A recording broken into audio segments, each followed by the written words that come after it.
Nous allons parler dans cette vidéo du vocabulaire que l'on utilise en géométrie pour désigner des éléments de base que tu connais certainement déjà. Tout d'abord, le point. Le point est la plus petite unité géométrique dont nous parlerons. En général, on le nomme par une lettre majuscule et on le représente par une croix. Le point P se trouve très exactement à l'intersection des deux petits traits qui forment la croix, c'est-à-dire là où les deux petits traits se croisent. Ensuite, on parle souvent de droite. La droite est un ensemble infini de points qui sont tous alignés.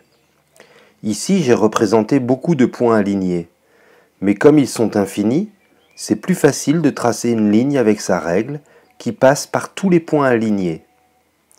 Il faut que tu imagines que la droite que j'ai tracée est infinie, c'est-à-dire qu'elle ne s'arrête jamais, ni d'un côté, ni de l'autre.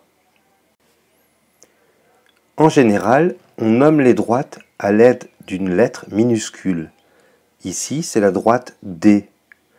On peut aussi utiliser deux points pour nommer une droite. Plaçons deux points sur cette droite, ici le point A et là le point B. On pourra alors parler de la droite AB que l'on note AB entre parenthèses. Tout à l'heure, j'ai parlé de points alignés sans t'expliquer ce que cela voulait dire.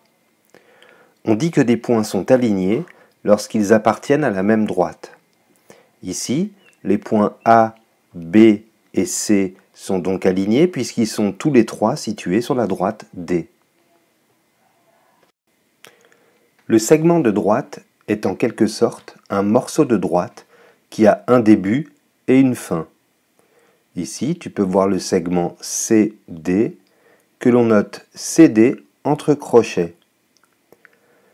Tu vois que le segment commence au point C, le point C faisant lui aussi partie du segment, et se termine au point D, le point D faisant lui aussi partie du segment. On aurait aussi pu dire l'inverse, car un segment n'a pas de sens précis. Un segment de droite peut se mesurer. Ici, nous voyons que le segment CD mesure 46 mm ou encore 4,6 cm. Grâce à cette mesure, nous pouvons définir le point I situé à égale distance du point C et du point D. Cette distance est ici de 23 mm ou encore 2,3 cm.